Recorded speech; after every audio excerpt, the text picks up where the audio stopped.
ومن سيئات أعمالنا من يهده الله فلا مضل له ومن يضلل فلا هادي له وأشهد أن لا إله إلا الله وأشهد أن محمدًا عبده ورسوله.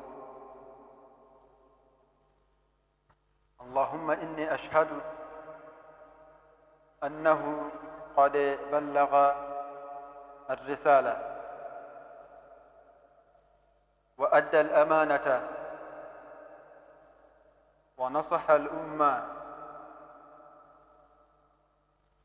وتركها أي هذه الأمة على المحجة البيضاء ليلها كنهارها لا يزيغ عنها إلا هالك. وعلى آله وأصحابه الأطهار ومن سار على نهجه واهتدى بهداهم إلى يوم الدين. ثم أما بعد. Ndugu zanguni Waislamu, awali ya yote tumshukuru Allah jalla fi'ala ambaye amenijalia mimi na wewe kuwa ni miongoni mwa wale ambao wanaofuata maamrisho yake na kukatazika na yale makatazo yake. Kwani jambo hilo si kwa ujanja wetu, bali ni kwa fadhila zake Allah jalla jalaluhu. Allah subhanahu wa ta'ala anawapendelea watu vitu vya aina mbalimbali. Allah humpatia riziki kila mwanadamu,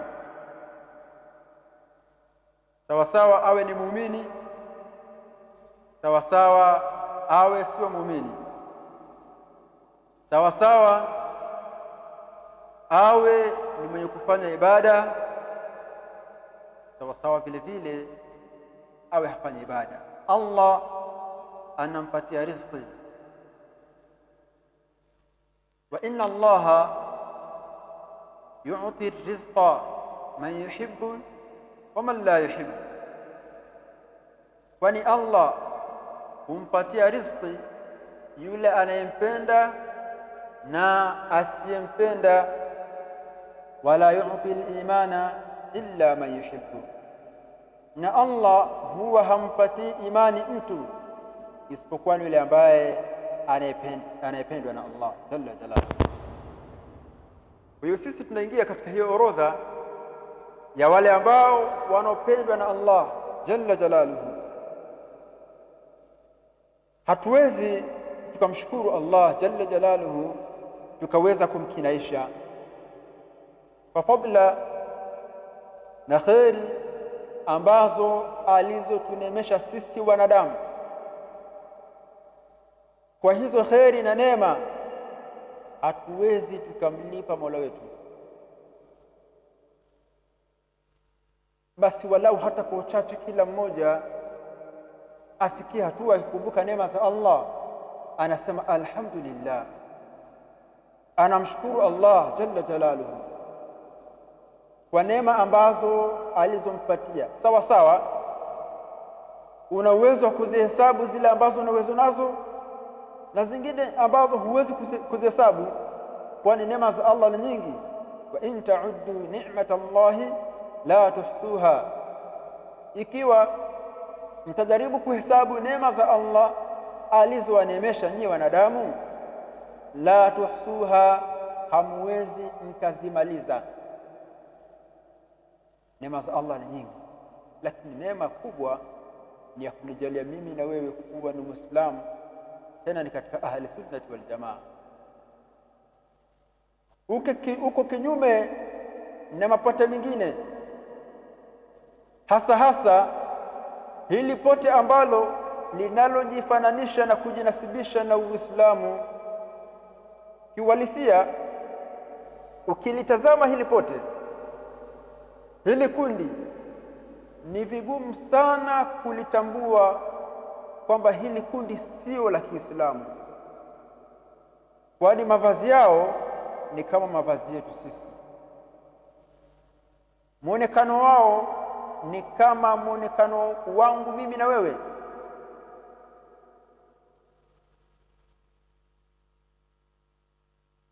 Kwa hiyo kuagundua haraka kwamba hawa sio katika sisi ni jambo ambalo nataka uchunguzi wa kina.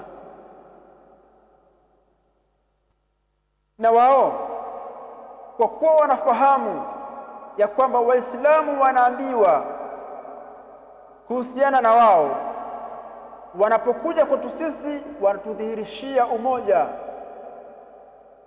bali utakuta asilimia kubwa wanaolingania umoja ni wao. Waislamu wawe ni kitu kimoja, maneno wanayatamka ni wao. Kwa nini wadai hivyo? Kwa sababu Uislamu umelingania umoja. Kwa hiyo na wao kwa muonekano wao walionao, wakilitamka hilo neno, Muislamu anajua huyo mtu ananukuu vifungu kwenye Qur'ani, anavaa ngozi ya kondoo, kumbe nani? Ni fisi. Lengo ni nini? Lengo ni kukuvuta wewe. Ukishamkubali anakudhihirishia yale ambayo aliyokuwa nayo. Na kikanuni ni kwamba utakapompenda mtu, kumkatalia kwa lile ambalo atakalozungumza ni ngumu. Ndio kanuni. Na wale wana mbinu nyingi sana za kuwashawishi watu, hasa kwenye mtihani ambao Allah jalla jalaluhu ametupatia, mtihani wa kulitanguliza tumbo. Wanafahamu kwamba asilimia kubwa ya raia wa Tanzania maisha yao ni duni, maisha yao ni magumu. Kwa hiyo wanatumia mbinu hiyo kutusaidia, kutupatia misaada mbalimbali, kutupatia udhamini wa vijana wetu. Lakini mwisho wa siku wanajua tu watakapokufanyia hilo tendo, wewe utaingiza mapenzi kwao. Mwisho wa siku sasa, wakishakuona tayari umeshawapenda, wanadhihirisha imani yao kwamba wao wako. Sio wengine, ni hawa Mashia Ar-Rawafidh. Hawa Mashia wamejalia ndani ya mwaka mzima wanaandaa siku maalumu, mwezi maalumu, juu ya kudhihirisha ile misimamo yao, juu ya kudhihirisha zile itikadi zao, itikadi mbalimbali, itikadi ambazo ukizilinganisha na Uislamu ni sawasawa na magharibi na mashariki umbali wake. Mtu anashindwa, anafikiria sasa, je, hawa mbona wako hivi? Je, Uislamu ndio wataka hivyo? Hapana. Lakini mbona huyu anayefanya hivyo anasema la ilaha illa Allah Muhammadun Rasulullah? Mbona tunamwona anavaa kanzu na joho, ameshikilia tasbihi, ana mavazi ya kiheshima? Ukiwatazama wake zao, wengine wamevaa hijabu za kisheria kabisa. Mbona sasa vitendo vyao ni tofauti na wengine? Ukija kufahamu kwa undani zaidi, kwamba hao sio katika sisi. Ndani ya mwezi mtukufu huu wa Muharram, Mashia wanadhihirisha huzuni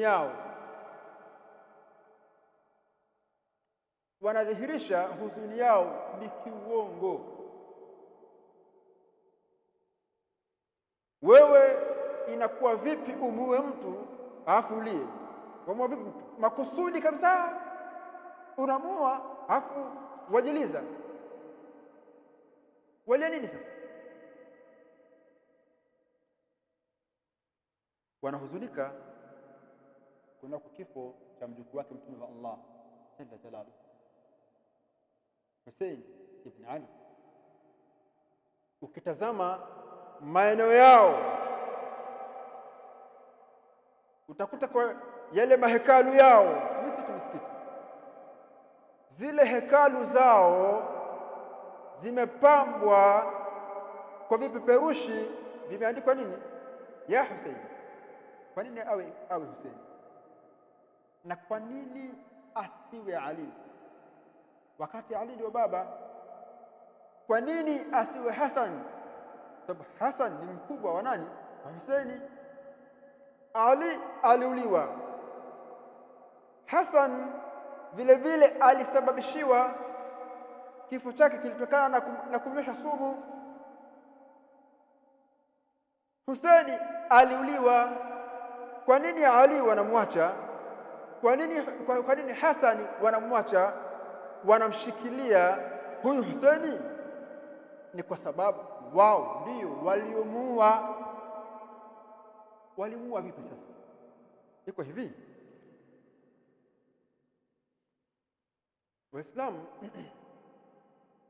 wakati wa ukhalifa, utawala, ukisikia ukhalifa maana yake utawala wa Ali ibn Abi Talib baba yake na Husaini, ni miongoni mwa tawala ambazo zilikuwa na vurugu sana. Yaligawika makundi mawili makubwa, kundi lililokuwa likimsapoti Ali na kundi lingine likiungana na Muawiya ibn Abi Sufyan. Wakati huo Ali ni mtawala wa eneo ambalo linaloitwa Kufa. Kufa ni eneo ambalo liko ndani ya nchi ya Iraki. Manake Ali alikuwa ni mtawala wa Iraki. Ali wakati huo ndio khalifa, ndio mtawala wa dunia katika dola ya Kiislamu. Manake Ali alikuwa ndio mtawala wa nchi zote za Kiislamu. Ugomvi au tofauti kati ya mtawala na Muawiya ni ipi? Muawiya alikuwa Shamu. Tukisema Shamu imekusanya nchi zifuatazo: imekusanya Syria, imekusanya Lebanon, imekusanya Palestina na imekusanya nchi fulani hivi nimesahau. Ziko nchi nne. Alikuwa ni mtawala kule. Muawiya ana watu wengi na Ali vile vile ana watu wengi. Ugomvi wao ulikuwa ni sehemu ndogo tu. Aliuliwa mtawala aliyekuwepo kabla ya Ali, anaitwa Uthman ibn Affan, khalifa wa tatu huyo baada ya mtume wa Allah. Wa kwanza alikuwa nani? Abu Bakar, wa pili nani? Umar, kisha watatu akawa ni Uthman. Uthman aliuliwa. Alivyouliwa, kundi la Muawiya mtawala wa Shamu akasema kwamba yatakikana tulipize kisasi cha ndugu yetu, kwa sababu Uthmani na Muawiya ni ndugu. Katika kundi hilo la Muawiya alikuwemo mke wa mtume mama Aisha, ana sapoti ya kwamba kisasi kwanza kifanyike, mtawala je baadaye. Tutamchagua mtawala baada ya kulipiza nini? Kisasi. Lakini Ali akamwambia hapana, tuanze kwanza mtawala apatikane. Atakapopatikana mtawala ndio tutafuata taratibu. Akitokuwepo mtawala hatuweza kufanikisha swala hilo, litakuwa ni gumu. Kwa hiyo Ali katika mtawala kwanza apatikane, mtawala alikuwa ni yeye, ameshachaguliwa yeye.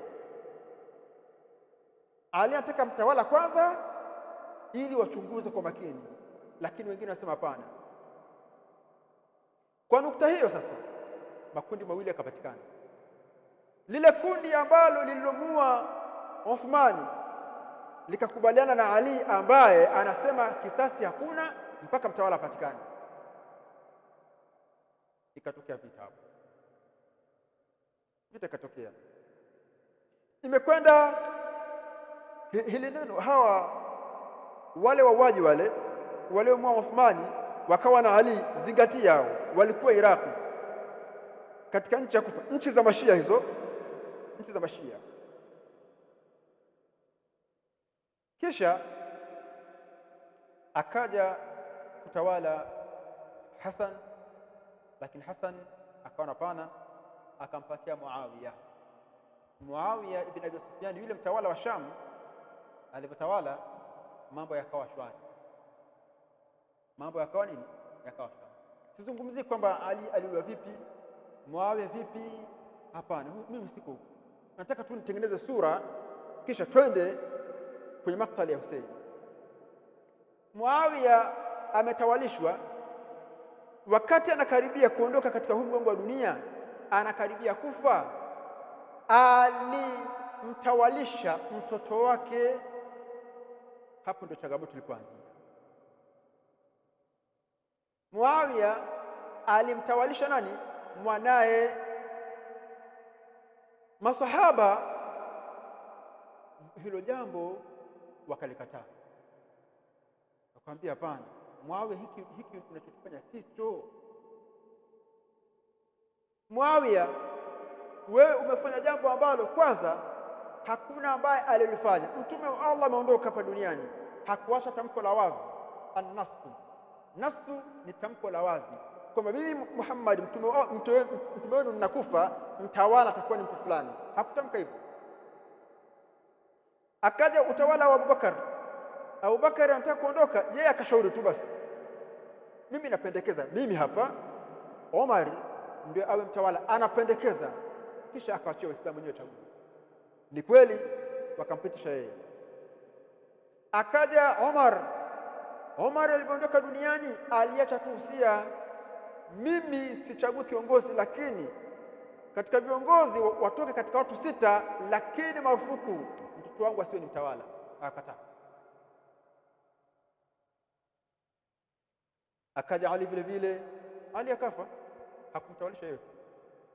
Lakini Muawiya yeye huyu akamtawalisha nani? Mwanaye. Masahaba wakamwambia, kwa nini wewe usipite katika mapito ya wenzako? Huyu mwanaye anaitwa Yazid, huyu mwanao hana vigezo vya kuwa ni mtawala, kwani kuna ambao ni bora zaidi yake yeye, asiwe mtawala. Lakini yeye nini? Akakataa. Siku zote jinsi ambavyo ilivyo, kunapotokea mtawala ameteuliwa, sio kwamba watu wote watamkubali. Kuna ambao watakaomkataa. Lakini sasa wale ambao wanomkataa, asilimia kubwa huwa hawana nguvu na huwa hawadhihirishi makucha yao, kwa sababu hawana uwezo wa kupambana. Lakini wanachokisubiri sasa ni akipatikana mtu ambaye ana sauti katika nchi, anaenda kinyume na utawala ambao ulioteuliwa, basi wanaungana naye. Hata nchini kwetu yapo hapa Tanzania, yapo wazi. Hivyo ndivyo ilivyo. Yani hiyo ni sera hiyo. Mtawala anapoteuliwa sio kwamba anakubaliwa na wote. Hawa ambao hawamkubali huwa hawadhihirishi kwa sababu nguvu hawana, lakini wakipatikana wale ambao wanaona kwamba katika nchi hawa wana sauti, wana nguvu, wana sapoti, huwa wanaungana nao. buia Yazid ibn Muawiya. Yazid mtoto wa Muawiya alitawazwa, kwa maana alitawalishwa, aliapishwa akawa ndiyo mtawala wa dunia mwaka wa 60, na alikuwa ana umri wa miaka 34 peke yake. Alivyotawalishwa, utaratibu wao jinsi ulivyokuwa kule, mtawala anapotawalishwa, huwa yule mtawala anaandika barua kuwapelekea wale wenye sauti katika nchi, watie wino wao, wasaini, wasapoti jambo lile. Wakaagiziwa wengine katika masahaba, wengine wakakubali, lakini katika ambao waliokataa, Hussein ibn Ali yeye alikataa. Walam yubai al-Husayn ibn Ali, mtoto wa Ali huyu Husaini ambao mashia wanamlilia, hakuweza kukubali. Wala Abdullah ibn Zubair, na Abdullah ibn Zubair vile vile hakukubali utawala wa nani, wa Yazid ibn Muawiya.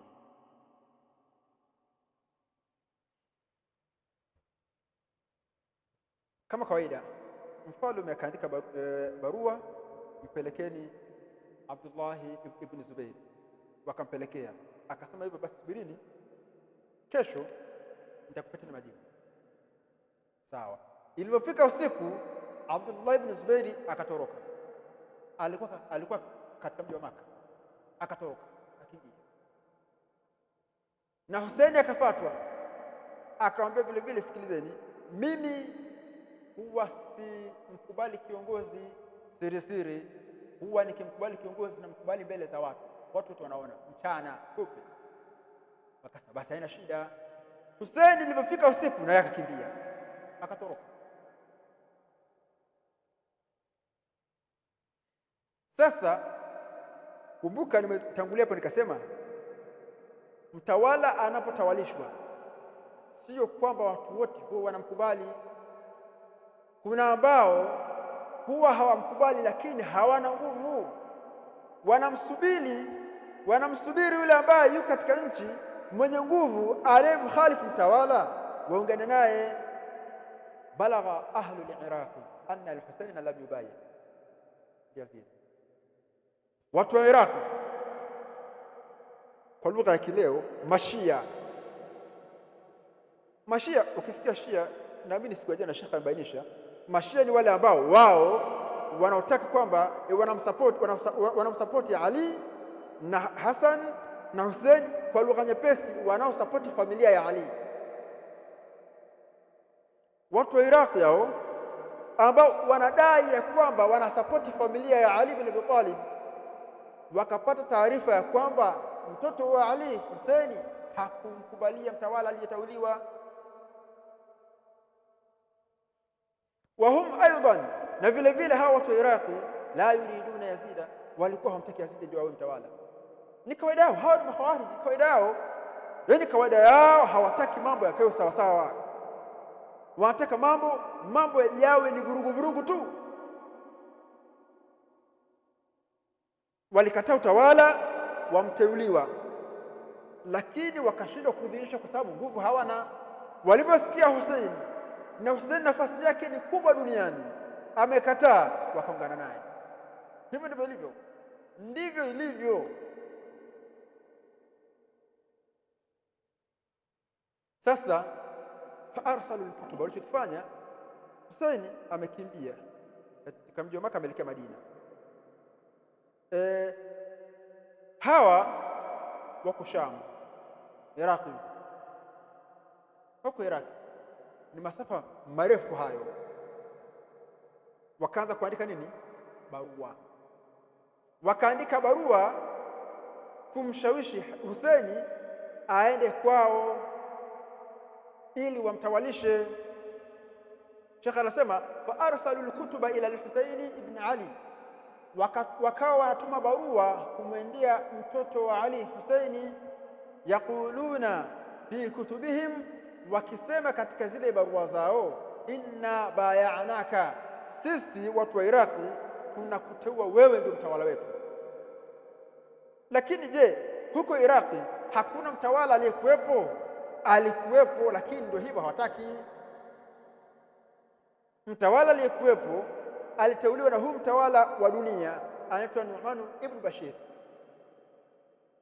Kwa kuwa huyu Nu'man ameteuliwa na mtawala wasiomtaka wao, basi na yeye hawamtaki vile vile, lakini sauti walikuwa hawana. Huo ndio uchochoro akapitia hapo, wakamshawishi Husaini, njoo tukutawalishe wewe, wala nuridu illa anta, na wala hatutaki yeyote awe ni mtawala autawalie sisi isipokuwa ni wewe. Masala wakasema hayo, wakasema walaisa fi unuqina bai'at al-Yazid, na sisi hatuko tayari kumkubalia Yazid awe ni mtawala. Huyo uliomkata wewe na sisi vile vile hatumtaki. Watakatharat al-kutub, barua zikakithiri, zikawa ni nyingi kwa Husaini, hatta balaghat akthara min 500 kitabi, zikafikia barua 500, zaidi ya 500 zinakwenda, zote zikisema tunakutaka wewe ndio uwe mtawala wetu, hatumtaki Yazid. Husaini akaingiwa yeye kama binadamu, kama mwanadamu. Yeye ni mwanadamu, anakosea kama anavyokosea wengine. Tunasema dunia ikamchota, akasema basi mimi naelekea huko wanakuhitajia, mimi simtaki Yazid, na wale kule vile vile hawamtaki, kule wanataka mimi, basi ngoja nielekee huko kwa wenzangu. Lakini Hussein alichokifanya, alimwagiza ndugu yake, mtoto wa ami yake, kaka yake anaitwa Muslim ibn Aqil, nenda huko ukawaangalie, je, wanasema kweli hayo wamenitumia barua tele hizi, je ni kweli, ili apate uthibitisho, je wanalolisema ni sahihi kweli. Muslim alitoka hapa akaelekea kule. Alipofika akaanza kufuatilia kidogo kidogo, akakuta kweli Hussein ibn Ali kule anatajika. Akakuta Hussein kule ni mwenye kuhitajika, bwana Hussein njoo, njoo. Mji mzima unamzungumza nani? Unamzungumza Hussein. Mjumbe aliyetumwa alifikia kwa mtu mmoja anaitwa Hani bin Tamimi.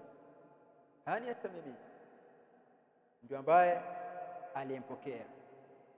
Haya majina nataja kwa sababu katika hiki kisa wanataja. Hapa anaitwa Hani bin Urwa, ndio ambaye alimpokea huyu mjumbe aliyetumwa nani? Na Hussein ibn Ali. Akampokea, akamfanya ugeni. Basi barua zikawa ni nyingi za kumfuata huyu ndugu yake na Hussein, ili amwambie Hussein aje. Sheikh anasema baada an istaqarrat al-umur wa baya'a kathiru min an-nas li Muslim ibn Aqil, arsala ila al-Husayn an aqdim fa inna al-amra qad tahayya. Alivyoona watu wa Iraqi wanavyomkubali Husaini, basi alimwandikia barua ndugu yake, bwana njoo, kwani walioandika kwenye barua ni ya ukweli, wanakukubali, njoo. Fakharaja al-Husayn ibn Ali radhiyallahu anhuma fi yawm at-tarwiya. Husaini alitoka yawm at-tarwiya, ni siku ya 8 hiyo ndani ya mwezi wa Dhulhijja. Akatoka ndani ya mwezi wa Dhulhijja, akaanza safari ya kuelekea wapi? Ya kuelekea huko Iraq.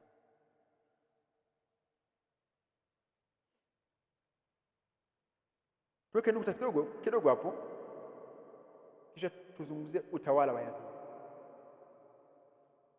Yule mtawala aliyetawalishwa Iraqi ambaye tumemsema tu nani, An-Nu'man ibn Bashir, sahaba huyo aliyewekwa utawala. Kwa sasa hivi tunaweza tukasema kwamba ni mkuu wa mkoa. Mkuu wa mkoa yeye ndiye anasimamia baya na zuri la nchi. Huyu mtawala aliyetawalishwa, huyu mkuu wa mkoa wa Iraqi ambaye anaitwa Nu'man bin Bashir, alipata taarifa ya kwamba watu wako hawamtaki mtawala aliyekuteua wewe, hawakutaki na wala hawamtaki yeye, wanamtaka ni Husaini, na Husaini amemkimbia nani? Yazid. Kwa lugha kile tunasema hivi, mkuu wa mkoa anafikishwa taarifa na raia ya kwamba kuna raia mmoja hivi anempinga rais ambaye alikuteua wewe ni mkuu wa mkoa hapa. Hasa huyo raia huyo anahitajika aje hapa Morogoro ndio awe mkuu wa mkoa au awe rais. Mkuu wa mkoa akasipata hizo taarifa, yeye akachukulia jambo la kawaida tu, hakujali, akapotezea. Lakini katika wale wakazi wa Iraqi wakatuma barua kumpelekea rais, Bwana Yazidi, katika nchi yetu hii au katika eneo letu hili mambo yamepamba moto, hawakutaki kwanza. Jambo lingine, Husaini anakuja hapa ili yeye ndio awe kama rais. Kiongozi kama kiongozi alifahamu jambo lile, ikabidi amtafute mtawala mwingine, akamtumbua majibu aliyekuwepo, akamtoa, kisha akamtawalisha mwingine aliyekuwa katika nchi jirani. Huyo aliyekuwa pembeni yake anaitwa Ubaidullah ibn Ziyad, ndio akaambiwa nenda Iraqi ukawe ni mtawala. Yule mtawala wa pale mwambie kuanzia leo huna kazi.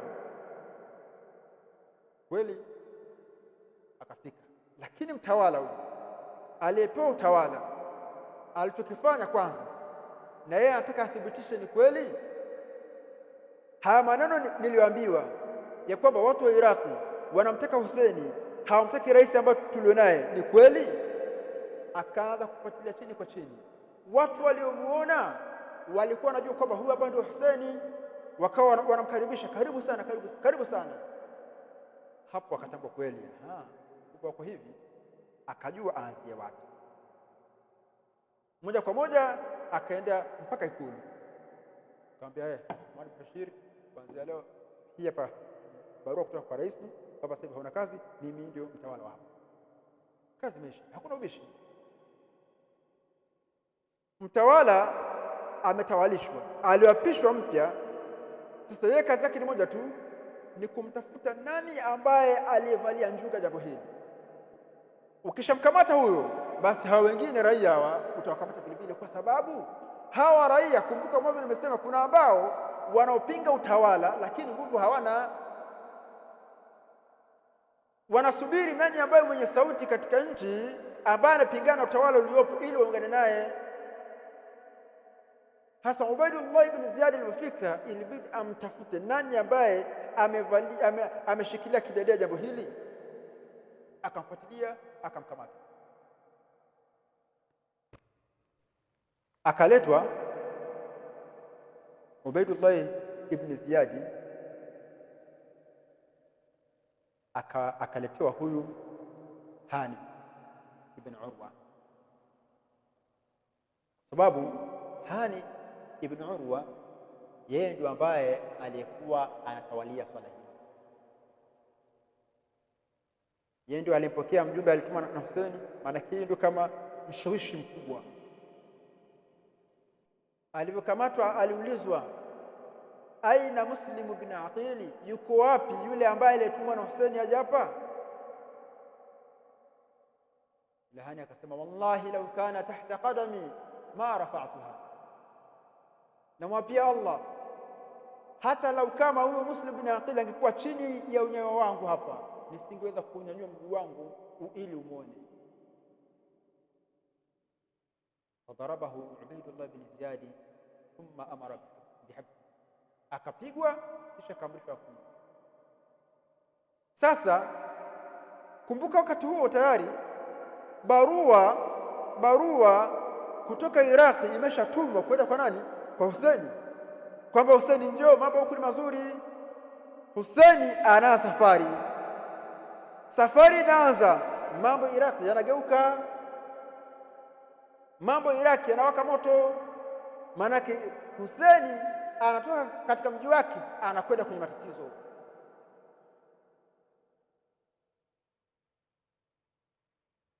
Habari ikamfikia yule ndugu yake na nani, na Husaini, ambaye ni Muslim ibn Aqil, ambaye aliyetumwa na Husaini aende kupeleleza Iraq. Je, ni kweli?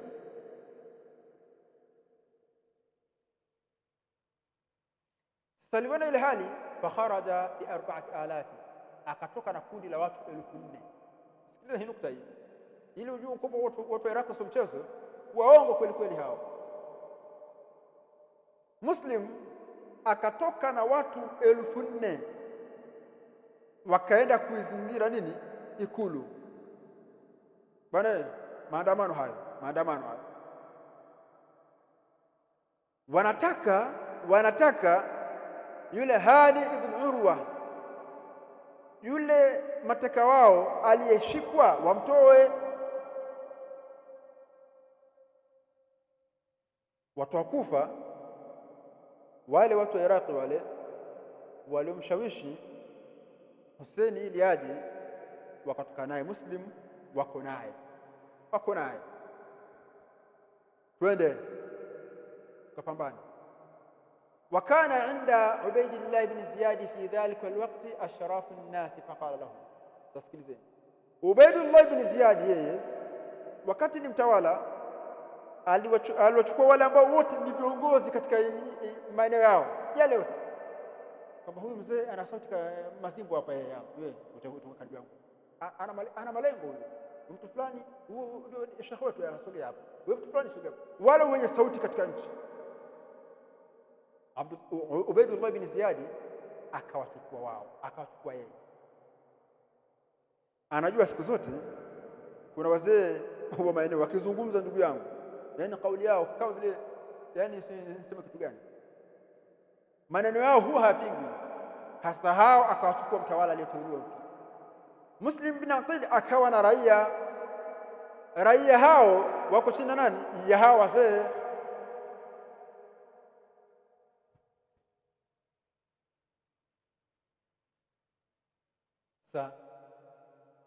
Iliyofikia sasa, Ubaydullah ibn Ziyad akatoa ni amri, nyie wazee wangu hapa, hawa si watu wenu, haya kila mmoja achukue watu wake. Vita siasa hii, so mkuja hawa ni 4000. Sasa sikilizeni, wewe mzee fulani, chukua watu wako, hawa watu wangu wote kaeni huku. Baba akasema wanafuata mtu vile vile mpaka ikafikia hatua, inafika wakati wa sala al-asri, Ubaydullah ibn Muslim bin Aqil kasema peke yake, hana mtu kumtetea. Wale 4000 wale walioshawishi kwamba njoni huku mtakuwa ni watawala, wakawageuka. Ndio tunasema Mashia ndio ambao wamemua mwenyewe Husaini, walimwita wakamwaminisha, lakini wakashindwa kumtetea. Walimkimbia? Hapana, walishiriki dhidi yake. Inafika jioni, Muslim bin Aqil yuko peke yake. Muslim ibn Aqil akamatwa. Alipokamatwa akasema, basi jamani, naombeni kidogo nafasi kabla, kwa sababu kukamatwa na kuchinja mesha hii. Sasa basi subirini kidogo basi. Wakamkubalia, akaandika barua, anampelekea nani? Anampelekea Hussein ibn Ali. Akamwambia hivi, na kuomba urudi. Mambo ndugu yangu sio mchezo, mambo ni mazito. Aliyemtumia ni Saad bin Umar bin Saad kwamba aende kumwambia Husaini bi anna al-amra qad inqada, jambo limekwisha mjomba, wa anna ahla al-Kufati, na kwamba watu wa Kufa, watu hawa Iraqi hawa, qad khada'uhu, wamemdanganya huyo, wamemgeuka, basi rudi wewe, usirejee. Wakamwambia irji bi ahlika wala yaghurrannaka ahlul Kufa, Husaini rudi kwenu, watu wa Kufa wasikudanganye. Fa inna ahla al-Kufati qad kadhabuka, kwa sababu watu wa Kufa wamekadhibisha wewe, wamekupinga tayari. Wakadhabuni, vile vile mimi ambaye uliomtuma kweli nilikuwa nao, lakini ghafla tu wamenigeuka.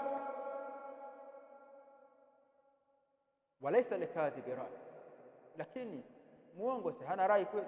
Si kweli Husaini muongo huwa na rai? Muongo hana rai, ukimpatia akushauri atakudanganya vile vile. Baada hapo Muslim akauliwa, lakini tayari barua iko njiani inafuata Husaini. Wakati anatoka, kuna masahaba ambao walipambana kumziwia usiondoke. Kana kathiru min as-sahabati, masahaba wengi qad hawalu man'a al-Husayn, walijaribu kumziwia Husayn ibn Ali min al-khuruj, ili asitoke, walimziwia. Wahum, katika hao Abdullah ibn Umar wa Abdullah ibn Abbas wa Abdullah ibn Amr ibn Asim ibn al-As, Abu Sa'id al-Khudri wa Abdullah ibn Zubair, wote hao, wa Muhammad ibn Hanafiya akhuhu, ni kakake ndugu yake. Kullu haulai, wote hawa, lamma alimu anna al-Husayn yuridu an yakhruja ila al-Kufa, walipotambua kwamba Husaini anataka atoke kwao, atoke katika nchi yake aelekee Kufa kule ili awe ni mtawala, hapana, na hao walimkataza. Wa hadhihi aqwalu ba'dihim, na hizi ni kauli baadhi yao. Abdullah ibn Abbas al-Samadi, Abdullah ibn Abbas qala lil-Husayn lamma arada al-khuruja. Abdullah ibn Abbas, huyu Abdullah ibn Abbas ni mkubwa na mdogo na Ali ibn Abi Talib. Manake Abdullah ibn Abbas anamwambia mtoto wake, maana Husaini alikuwa anamuita Abdullah ibn Abbas ni ami yake.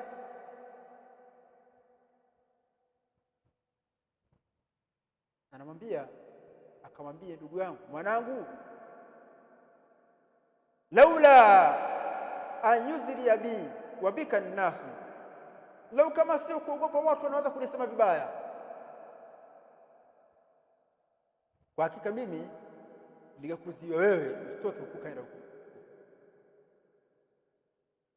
Lau kama mimi nisingekuwa naogopea lawama za watu kwamba mimi nimekuzuia kwa sababu naogopea naweza nikakuzuia usiende, watu wakasema amemzuia kwa sababu kule anakwenda kuwa ni mtawala, yeye hajaitwa. Kama sio hilo la kuogopea, basi mimi ningekuzuia usiondoke. Ibn Umar akamwambia,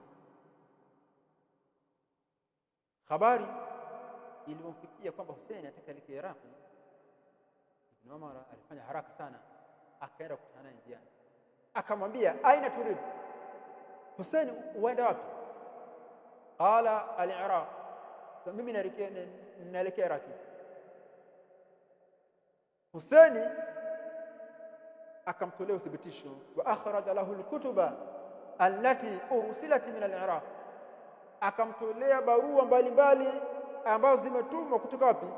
Iraq, annahum yu'linuna annahum ma'ahu, wakimtangazia kwamba wao wako pamoja na nani?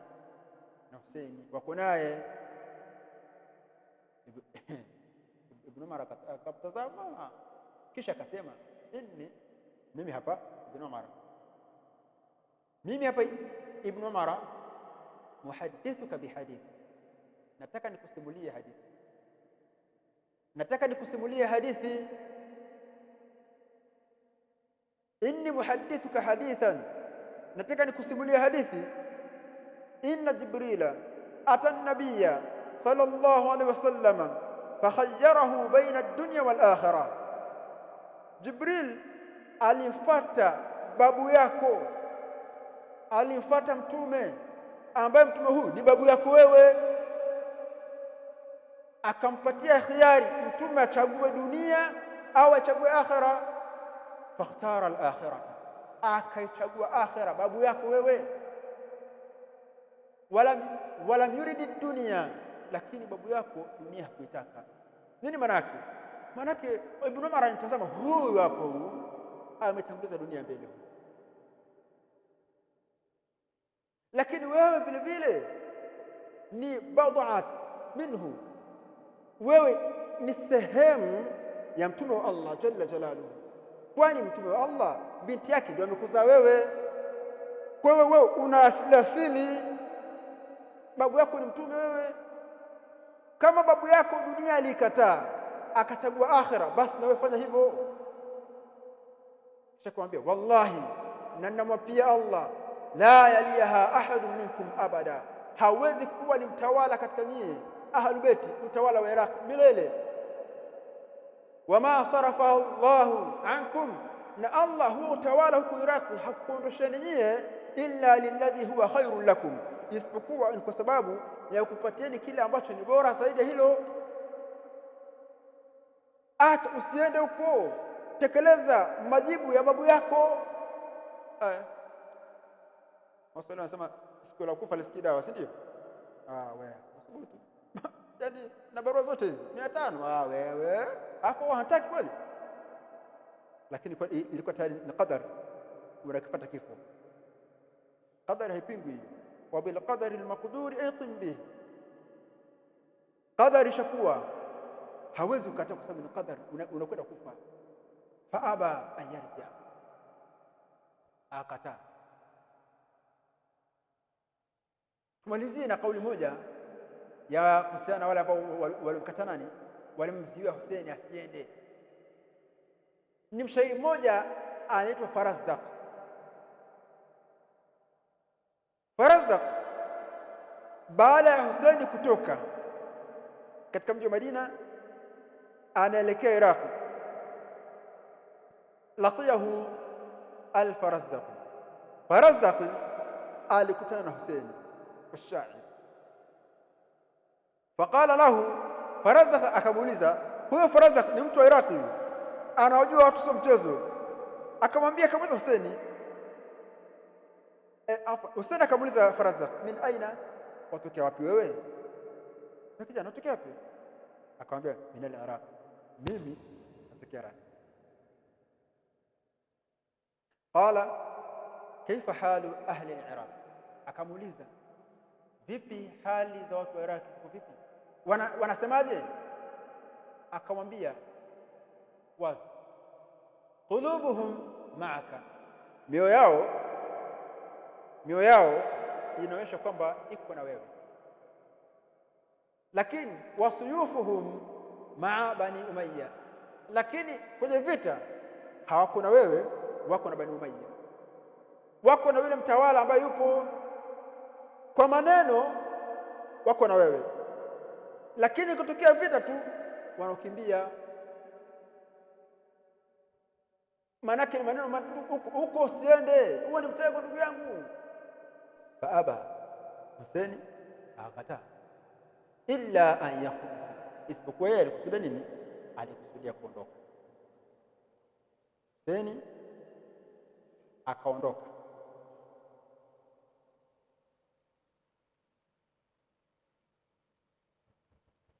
Hussein ametoka, wakati yuko njiani sasa, barua ikamfikia Wajaa al-Husaina khabaru Muslim bin Aqil, ikamjia Husaini habari kwa Muslim, an tariqi rasuli alladhi arsalahu Umar bin Saad, kwa kupitia njia ya mjumbe ambaye Umar bin Saad aliyemtuma kwamba mpelekee barua Husaini.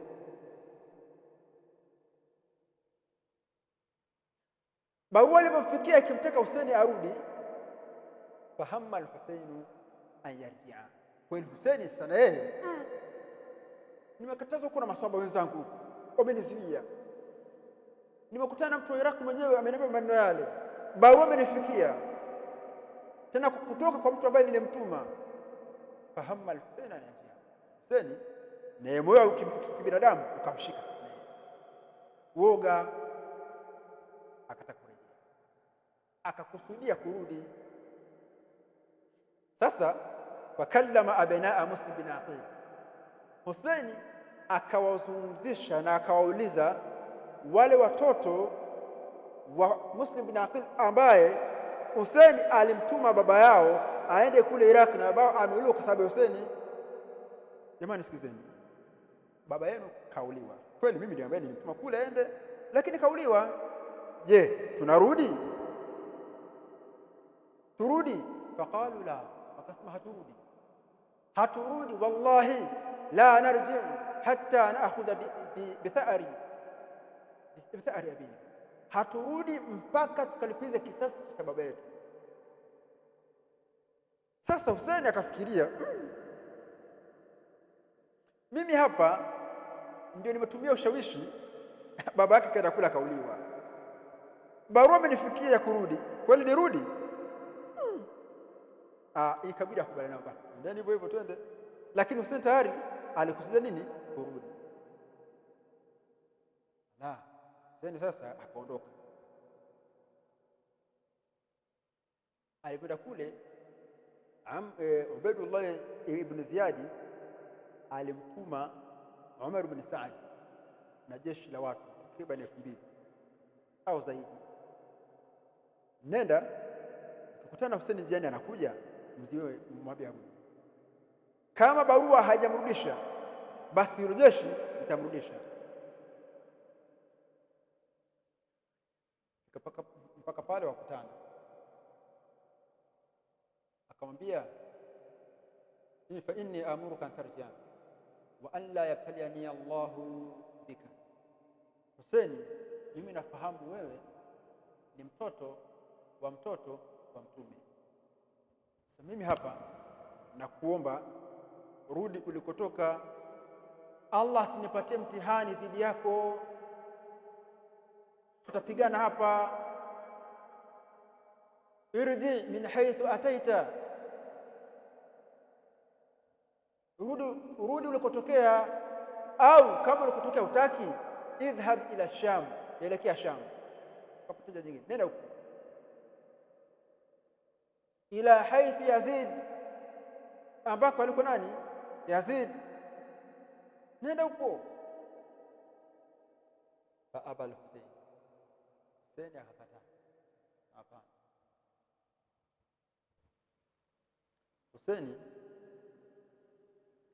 akawa anafasi kupita, watu wale masahaba wanamziwia, wale ile jeshi la Iraqi linamziwia, Husaini usiende, Husaini usiende. Husaini ndio akafika sehemu ya Karbala. Hapo ndio kifo kitokea. Husaini anafika hiyo sehemu inaitwa Karbala, akauliza wenzake, hii sehemu inaitwaje? Akamwambia Karbala. Faqala, akasema kweli hapa ni karbun wa balaa. Karbun ni matatizo, majanga fulani hivi, wa balaa, na kweli hapa kuna mitihani itatukia. Hawakutoka hapo. Baada ya mgogoro kuwa ni mkubwa, Husaini katishwa, akatishika, kwa sababu alikuwa na watu wachache, wafikia 80 peke yake, hawazidi 80, watu wachache. kundi la wenzao maadui wako 4,000, yaani watu 80 mpigana watu 4,000. Jamani, Hussein alipoona ile hali imekuwa ni ngumu, ikabidi bwana amuombe yule mtawala, yule amiri jeshi, kwamba sikiza bwana, mimi nakuomba na kupatia khiari kati ya vitatu, chaguo kimoja. Jambo la kwanza, uniache mimi nirudi nilikotoka, au uniache nielekee kwenye kambi za Waislamu nikakaa nao tukuje, au niache mimi niende kwa rais nikamkubalia kwamba yeye ndio mtawala, yaishe mambo. Maneno hayo barua ikaandikwa, akapelekwa mtawala Ubaidullah ibn Ziyad. Maneno hayo Hussein alimwambia Amr ibn Saadi, Omar ibn Saadi, andika barua umpelekee Ubaidullah ibn Ziyad ya kwamba mimi nasema hivi, na mimi hapa Hussein naandika barua nampelekea Yazidi. Sawa. Omar ibn Saadi akaandika barua akampelekea nani? Ubaidullah ibn Ziyad, mtawala wa Iraq. Lakini Hussein yeye hakuandika barua kwenda kwa nani? Kwa rais. Ubaidullah ibn Ziyad barua ilimfikia, akakubaliana na yale ambayo aliyasema Hussein. Mwambieni basi achague analotaka. Lakini sasa Ubaidullah ibn Ziyad alikuwa na makamu wake, msaidizi wake, mshauri wake, ni mtu wa Iraqi mwenyewe huyo asli, anaitwa Shamru ibn Dhi Jawshan. Huyo Shamru akamwambia, la, usikubali kwanza Hussein atoke kule aje kwako wewe, hapo akubali kuwa chini yako kwanza, kisha wewe ndio mpatie go ahead aende kwa rais. Lakini kama ataamua kule apige kona aelekee kwa rais, wewe utaonekana bado nafasi yako vile itakuwa ni duni. Ubina tamaa na yeye ya madaraka ikambamba, ikamshika, ikamvagaa, utawala ukambeba, kutaka ukubwa, kwamba akafanya kazi kubwa kweli kumrudisha Hussein. Sio kazi ndogo hiyo. Kama ni jeshi zitaongezeka nyota hapo. Akashawishika, akatuma tena barua, sema sikizeni, mwambieni hakuna kwenda sehemu yote mpaka aje kwangu mimi hapa anikubalie. Barua ilimfikia Hussein. Hussein akasema huko sijaenda kwa dawa, yaani siwezi nikaenda kwa Ubaidullah bin Ziyad kwa chini yake, hapana. Hussein alikataa. Sheikh anasema wakana adadu alladhina ma'a al-Hussein, idadi ya wale ambao walikuwa pamoja na Hussein walikuwa 72 faris, walikuwa ni wapiganaji 72 peke yake. Ndio maana nikasema hawafiki 80, hawavuki 80.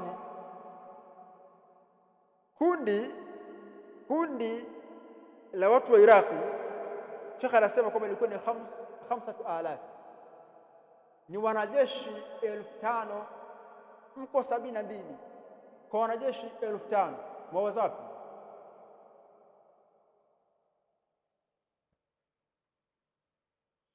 Mambo yakawa hapo, yakawa sasa ni mazungumzo. Hussein anashawishiwa, bwana nenda bwana, sio mengi, nenda tu kwa Ubaidullah bin Ziyad, kaa chini, mambo yaishe, akutuma uende yaishe. Hussein asema mimi siendi. Ubaidullah ibn Ziyad alichokifanya ni kosa juu ya kosa. Akamtuma yule mshauri wake aliyemshauri uovu, ya kwamba nenda huku Karbala ambako Hussein yupo, nenda ukamwamrishe Omar ibn Saadi apambane na Hussein. Kama hataki mvue katika madaraka, wewe ndio inabidi uwe mtawala ukapambane na Hussein. Maana haiwezekani anatusumbua huyo. Kweli yule kijana yule Shamru, yani ni kama vile upele umemfika mkunani. Sema hapo mimi niko hapa kunipata. Walikuwa wanajaribu kumshawishi sana Hussein acha hivyo, lakini Hussein hashawishi. Fi sabahi yawm aljumaa, asubuhi ya siku ya Ijumaa, shabba alqitalu baina alfariqain, basi vita ilipamba moto, vita ilianza. Shabu ni kijana, vita ilianza, ilibeba ujana. Vita ilianza kati ya makundi mawili. Wadhalika anna al-Husaina rafadha an yasta'sara li Ubaydillah bin Ziyad, alikataa kuchukuliwa mateka aende kuwa miteka wa nani? Wa Ubaydullah bin Ziyad, alikataa.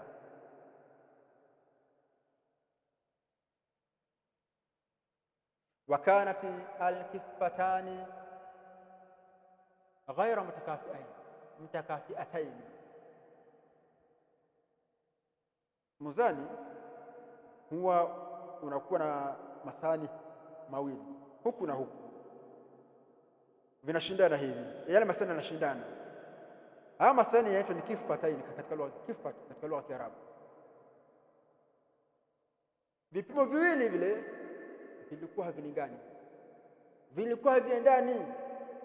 Faraa ashabu al-Husaini, wale watu wa Husaini wale wakaona annahum la taqata lahum bimuqatalati hadha al-jaysh, kwamba wao hawana uwezo wa kupigana na hilo jeshi, kwani wao wako 72.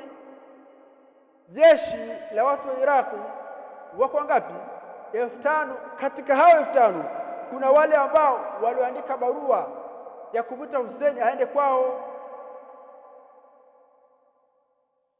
wanakuja kumpiga yeye.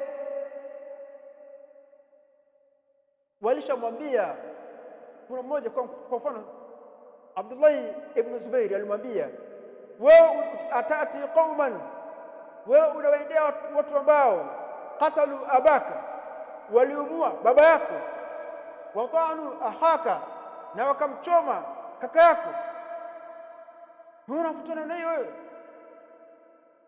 Lakini ndio hivyo, hataki usiende huko, acha mimi. Kweli mtawala rais ambaye yuko kweli simkubali, lakini huko nakwenda wewe usiende, bora ujifiche tu basi.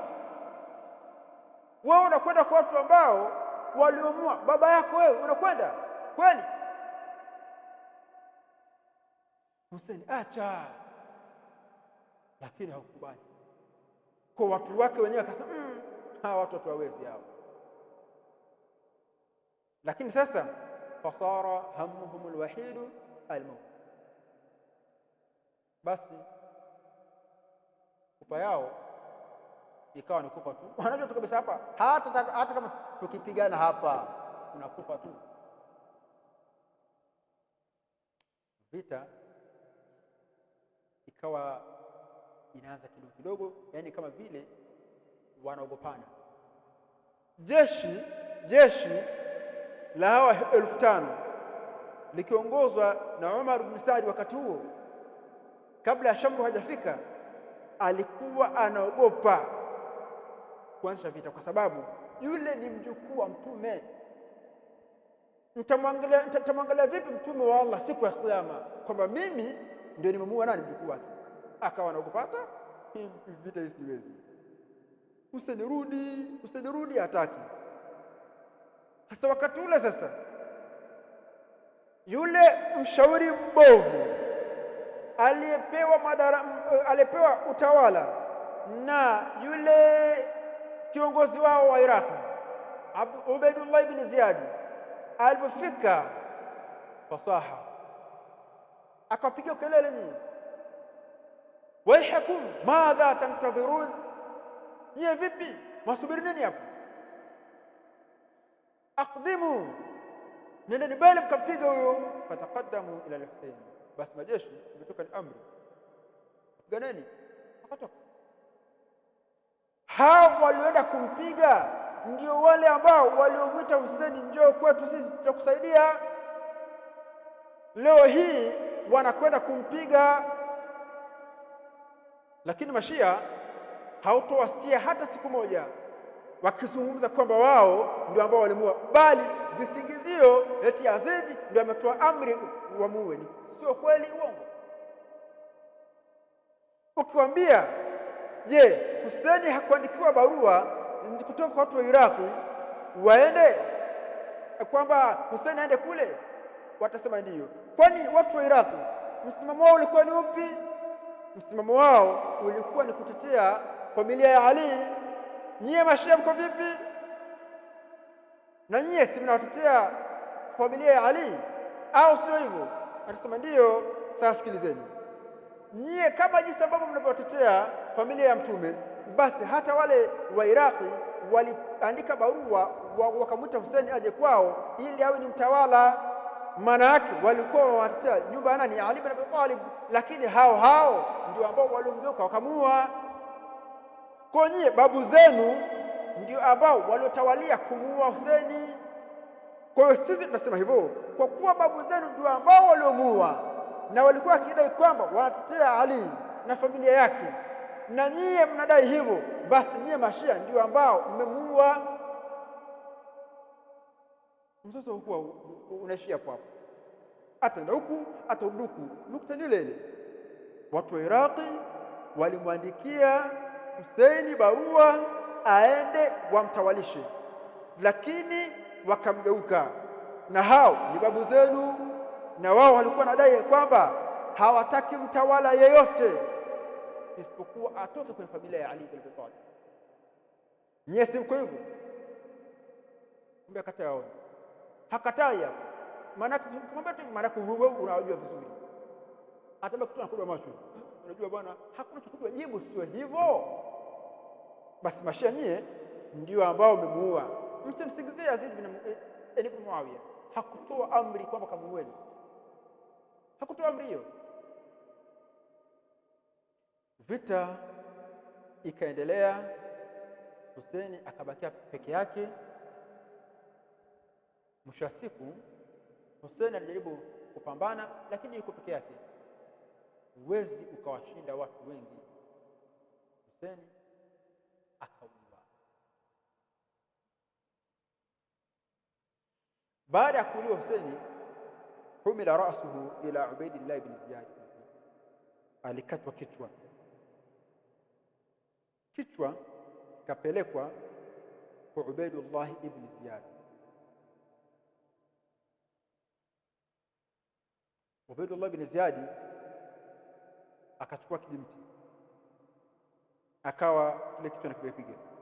Wewe ulikuwa wajifanya bishete sasa, unaona sasa anakipiga kile kitu. Hapo ndio kifo cha Husaini kilikuwa hivyo. Nani aliyemua Husaini?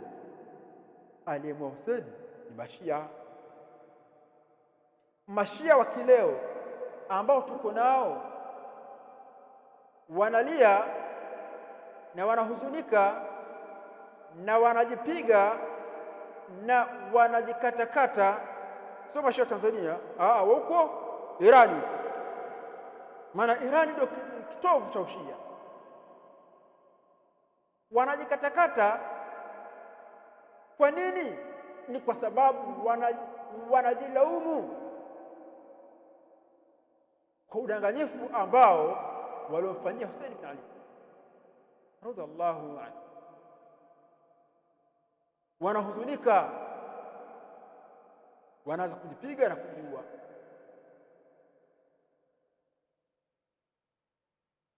Kwa sababu wao ndio walitumia ushawishi wa kuweza kumtuma Husaini bin Ali ili aweze kwenda kwao awe mtawala. Kwa Uislamu, aliyemuua Husaini au waliomuua Hussein ni Mashia wenyewe. Wasiwasingizie watu wa Sunna, hawana adabu hao, wanawasingizia Waislamu walimuua Hussein. Uongo, kwani si wenyewe? Zamani walikuwa wanaweza kudanganya, lakini sasa hivi hudanganyi.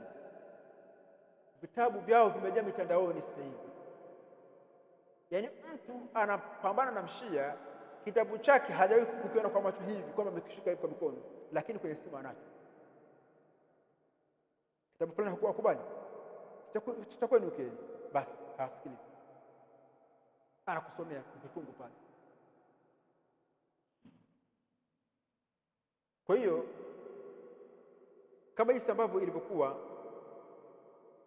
tangazo la muhadhara siku ya leo, ukiwa na anwani uhakika wa tukio la kuuawa Hussein, ni kwamba uhakika wake ni kwamba Hussein aliuliwa, ni kweli, na waliomuua ni hao hao Mashia, hao hao ambao wanajidai kwamba eti wanamtetea, hao hao ambao waliweza kumrudisha duniani, la'anahumullah. Na hukumu za Mashia, je, Mashia ni katika Waislamu au sio Waislamu? Hapa na kitabu kinaitwa Ashiatu Shahidina ala anfusihim. Manake Shia shahidina ala anfusihim, wakitolea ushuhuda wao wenyewe kwa nafsi zao kwamba wao hawafai. Hii kitabu kimetungwa na Dr. Dayauddin Al-Kashif. Ndani ya kitabu amenukuu itikadi za Kishia nyingi,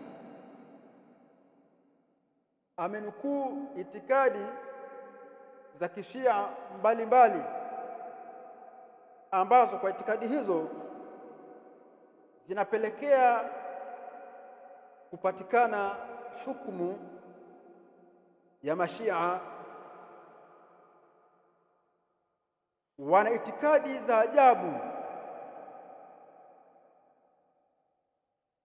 kwa sababu mfano katika itikadi zao wanasema kwamba Qur'ani ambayo tuko nayo, hii Qur'ani ambayo leo hii si tuko nayo, ni Qur'ani ambayo ni pungufu, imebadilishwa, imepunguzwa, imegeuzwa. Kuna aya ambazo zimeondoshwa.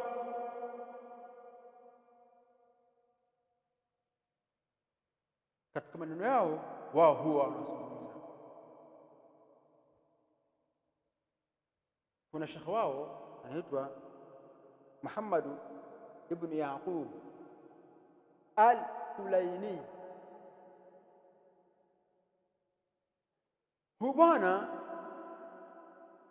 ana maneno, yeye anasema hivi kwamba hii Qur'ani annahu lam yujma' al-Qur'an, lam yujma'u al-Qur'an kulluhu. Qur'ani hii ambayo tuko nayo juzuu 30 sura 114, kwamba haikukusanywa yote,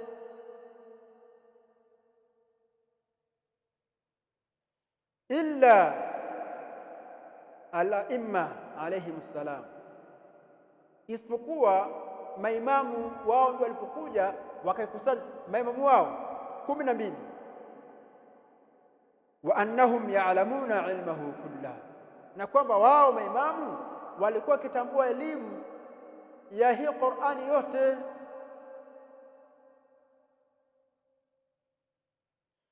Kisha mwingine anasema man idda'a ahadun minan nasi annahu jama'a al-Qur'an, annahu jumi'a al-Qur'an kulluhu kama unzil, afwan, madda'a ahadun minan nasi annahu jumia al-Qur'an kullu kama unzila illa kadhab, hakuna yote ambaye atakayedai katika watu kwamba Qur'ani ambayo tuko nayo leo hii kwamba imekusanywa yote isipokuwa ni muongo, ni muongo. Hamna inapatikana katika usulul kafi, kitabul hujja. Maana hayo kazungumza, hawakubali Qur'ani yetu ambayo tuko nayo sisi, hawaitaki. Masahaba wanatusiwa, wanatukana masahaba wa mtume wa Allah jalla jalaluhu kwamba walikuwa ni makafiri. Mtume alipoondoka duniani wali kubwa zaidi, wanahusudia masahaba kwamba kuna wengine walikuwa ni mashoga, wengine walikuwa ni makafiri. Mfano, kuna mtu mmoja anaitwa Ni'matullah al-Jazairi, jina hilo eti Ni'matullah al-Jazairi. Neema ipi? Neema ya Allah ipi? Hakuna neema pale, ile ni niqmatullah. Yeye anasemaje? Inna Aba Bakr kana yusalli khalfa rasulillahi sallallahu alaihi wasallam was-sanamu mu'allaqun fi unuqihi, kwamba Abu Bakar alikuwa kiswali nyuma ya mtume wa Allah hali ya kuwa amening'iniza sanamu. Kitabu al-Anwar an-Nu'maniyya asema maneno hayo. Zainuddin an-Nabati anasemaje? Umaru ibn al-Khattab kana kafiran, Umar alikuwa ni kafiri. Wanasema ni mashia hao. Umar alikuwa ni kafiri, yubtinu al-kufra wa yudhiru al-islam, alikuwa akiuficha ukafiri akiudhihirisha Uislamu. Kitabu chake kinaitwa As-Siratul Mustaqim. Ipi sasa njia iliyonyooka ipi? Wanasahau kwamba Allah ameshawasifia masahaba,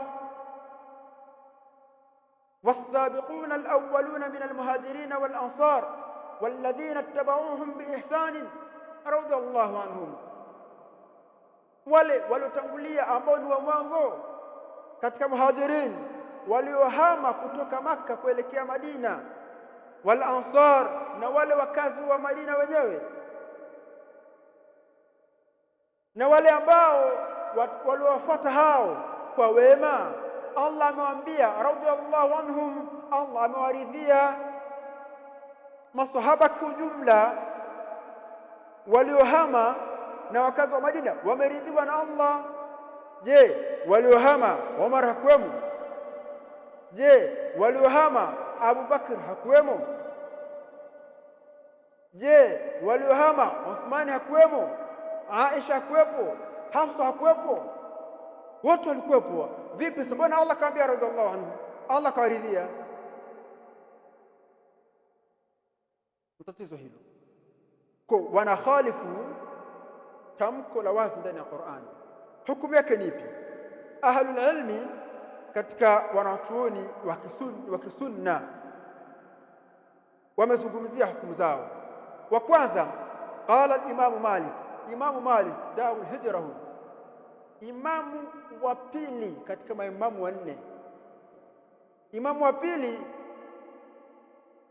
anasema hivi: alladhi yashtumu ashaban nabii laysa lahum sahamun au qala nasibun fil islam, yeyote ambaye atakayewatusi masahaba wa mtume wa Allah afahamu hao watu wa namna hiyo hawana fungu lolote katika Uislamu, hawana sehemu yoyote katika Uislamu, manake hao ni makafiri. Bora huyu Imamu Maliki hapa amezungumza katika sura hiyo. Katika tafsiri ya Imamu al-Qurtubi ameweka wazi katika ayatu Muhammadun Rasulullah walladhina ma'ahu mpaka mwisho alizo swala akisema ni makafiri wale. Imamu al-Bukhari rahmatullahi alayhi, imamu al-muhaddithina huyu anasema hivi: ma ubali sallaitu khalfa al-jahmi war-rafidhi am sallaitu khalfa al-yahudi wan-nasara mimi sioni tofauti ya mtu au sioni tofauti nikiswali nyuma ya Jahamia, nyuma ya Mshia, sioni tofauti vile vile nikiswali nyuma ya Yahudi na Nasara, maana wote hawa ni kitu kimoja. Akasema hivi, wala yusallamu alaihim, watu wa namna hii hawasalimiwi, Mashia hawasalimiwi, wala yuaduna, wala wakipata maradhi usiende kuwatembelea, labda uende katika sura ya kuwalingania. Wala yushhaduna, wala vile vile hawawezi wakaitwa katika ushuhuda wowote wasitu yao. Wala tukalu dhabaihahum, vile vile vyakula vyao walivyovichinja, wanyama wao waliochinja haviliwi au hawaliwi, kwa sababu wao ni makafiri. Tumalizie huyu mmoja anaitwa Muhammad bin Yusuf al-Firyabi. Rawa al-Khallal, Khallal anazungumza, anasema qala sami'tu rajulan, nilimsikia mtu yasalu al-Firyabiyya, akimuuliza huyu mwanachuoni ni katika wanafunzi wa Sufyan bin Uyayna ibn Sufyan Thawri, kama uko amma shatama Abu Bakr, aliulizwa niambie we Ahmad bin Yusuf, yule kuhusiana mtu ambaye atakamtukana Abu Bakr. Qala, akasema kafirun, ni kafiri huyo. Qala, akasema fa yusalla alayhi, je muulizaji huyo ataswaliwa? Qala la, mwalimu akasema haswaliwi.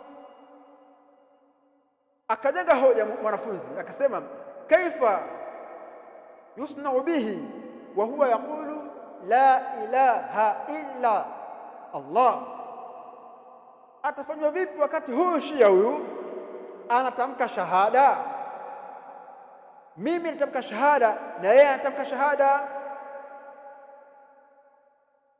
Akamwambia hivi, qala la tamassuhu biaidikum, msimshike kwa mikono yenu. Huyu ni kafiri huyo, mzoga huo, najis, msimshike huyo, mbebeni kwenye mbao kisha mkamtupeni shimoni, basi mesha. Kuna baadhi ya mashehe wanatumia hoja hii, wanasema hivi, mbona Mashia wanatamka shahada na sisi msimamo ahli sunnati wal jamaa hatumkufurishi ambaye anatamka shahada? Ni kweli, mbona sasa Mashia wanatamka shahada na nyinyi mnatukopa ni makafiri? Hatukuuliza wewe unataka nini sasa? Wewe ni kafiri sio kafiri? Anataka shahada. Acha uzuzu ndugu yangu, kwani mtume wa Allah salikuwa anaishi na wanafiki? Salikuwa nao, walikuwa hawatamki shahada hao? Haya, hawakulaliwa hao? Hawakufurishwa hao? Walikufurishwa.